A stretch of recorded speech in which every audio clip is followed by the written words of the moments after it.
Un encuentro con su palabra, porque secase la hierba, marchitase la flor, mas la palabra de Dios permanece para siempre.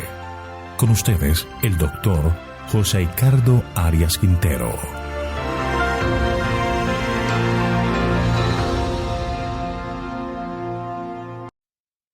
Hoy vamos a estudiar Salmos capítulo 132, plegaria por bendición sobre el santuario. Te invito a orar. Querido Señor, venimos ante tu presencia con corazones agradecidos por las bendiciones y cuidados que nos prodigas diariamente. Pero también venimos para pedirte que nos concedas la dirección de tu Espíritu en el estudio de tu palabra. Él sea nuestro maestro y nos guíe y nos ayude a entender el mensaje de este salmo. Todas estas bendiciones las pedimos en el nombre de Jesús. Amén. El Salmo 132 nos presenta dos pactos. El primero, el pacto que hace David de traer el arca a Jerusalén y el deseo que tiene de construir el templo. El segundo, el pacto condicional que Dios hace a David, que sus descendientes heredarán el trono. Lo que resaltamos es que Dios siempre cumple sus promesas. ¿Nosotros cumplimos las promesas que hacemos? Cuando estudiamos los versículos 1 al 5, el salmista relata el deseo ferviente de David de construir un templo para el Señor. El salmo comienza con un clamor, versículo 1. Acuérdate, Jehová, de David y de toda su aflicción. Es interesante que David comience diciendo al Señor, acuérdate. A Dios no se le olvida nada. Quizás en medio de las aflicciones de David, clama al Señor que no lo olvide. Muchas de las dificultades de David se debieron a su propia conducta, pero otras no tuvo la culpa. Puede ser la época de la persecución de Saúl. Podría ser también que este salmo se escribió a referirse a una aflicción causada por censar el pueblo. Pero también puede ser referencia a la mayor aflicción de David por no tener el arca del pacto en Jerusalén. Cuando el salmista le dice a Dios, acuérdate, los escritores a veces le dan características humanas a Dios. Es la manera humana de pedirle a Dios que actúe en nuestra vida. Entonces viene la descripción del deseo ardiente que hay en el corazón de David, versículos 2 al 5. De cómo juró Jehová y prometió al fuerte de Jacob, no entraré en el aposento de mi casa ni subiré al lecho de mi descanso, no daré el sueño a mis ojos ni a mis párpados adormecimiento, hasta que haya lugar para Jehová, morada para el fuerte de Jacob.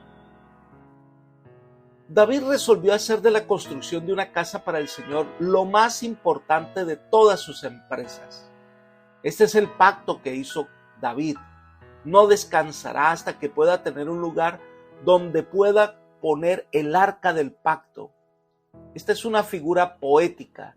El salmista no podía disfrutar del descanso hasta que hubiera preparado un lugar donde se pudiera guardar el arca de Dios. Tan ferviente era su deseo de hacer la obra de Dios que había relegado todo lo demás a un lugar secundario. Recordemos que en el comienzo del reinado de David, el arca del pacto no estaba en el tabernáculo, estaba en Kiriat Jearim. Uno de sus propósitos como rey era traer el arca del pacto a Jerusalén. Así que esa promesa de David era buscar un lugar para el tabernáculo, posteriormente el construir un templo. Dios pone delante de nuestra vida una visión, un deseo de hacer algo por Él, y nuestra tarea consiste en aceptar el reto y disponernos a cumplir la voluntad de Dios. En los versículos 6 y 7 dice, en Efrata lo oímos, lo hallamos en los campos del bosque, entraremos en su tabernáculo, nos postraremos ante el estrado de sus pies. En esta transición repentina se introduce una idea poética que no es muy clara. La conclusión a la que le llegan los comentadores es que Efrata se refiere a Kiriat Jeraim, en la casa de Abinadab, donde se encontraba el arca, y que David se disponía a traerla a Jerusalén. David entonces clama al Señor que acepte el lugar que se ha preparado para el arca. Leamos los versículos 8 al 10. Levántate, Jehová, al lugar de tu reposo, tú y el arca de tu poder. Tus sacerdotes se vistan de justicia y se regocijen tus santos. Por amor de David tu siervo, no vuelvas de tu ungido al rostro. Aquí se resume la manera en que David se encuentra por el arca del pacto y se dispone a hacer una fiesta espiritual para traerla a un lugar donde estaría para siempre. Los sacerdotes encargados de transportar el arca se visten con trajes especiales, y por la narración de Samuel vemos que David hizo realmente de este acontecimiento un momento memorable en la historia de Israel. Entonces ahora cambia el foco y se describe el pacto que hace Dios con David, versículos 11 y 12. En verdad juró Jehová a David y no se retractará de ello. De tu descendencia pondré sobre tu trono si tus hijos guardan mi pacto y mi testimonio que yo les enseño. Sus hijos también se sentarán sobre tu trono para siempre. Esta sería como la segunda parte del Salmo. En la primera es acuérdate. En la segunda predomina la frase no vuelvas tu rostro.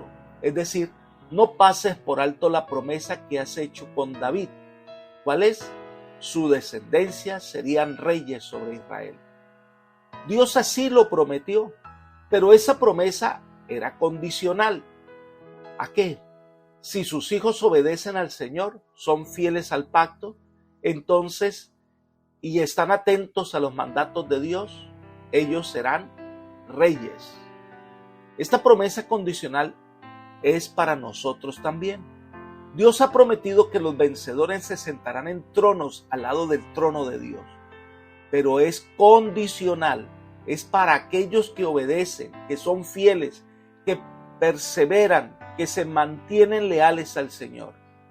Dios promete, Dios ofrece, pero nosotros somos los que debemos responder y aceptar. Finalmente están los versículos 13 al 18, donde se revela el deseo de Dios para Israel. Veamos este deseo divino en los versículos 13 al 15. Porque Jehová ha elegido a Sión, la quiso por morada suya. Este es para siempre el lugar de mi reposo. Aquí habitaré, porque la he querido, bendeciré abundantemente su provisión, a sus pobres saciaré de pan. Los planes del Eterno sobre su pueblo eran grandes y especiales, pero todas estas promesas eran condicionales. Los sueños de Dios eran condicionales a la respuesta del pueblo al querer que ellos obedecieran y siguieran los planes del Eterno. Jerusalén sería la ciudad en donde los planes de Dios se darían a conocer al mundo. A eso se refiere cuando dice lugar de mi reposo. Con respecto a esta realidad, Elena de White enseña: de haberse mantenido Israel como nación fiel al cielo, Jerusalén habría sido para siempre la elegida de Dios. Libro El conflicto de los siglos, página 21. Pero lamentablemente el pueblo de Israel tomó un camino diferente.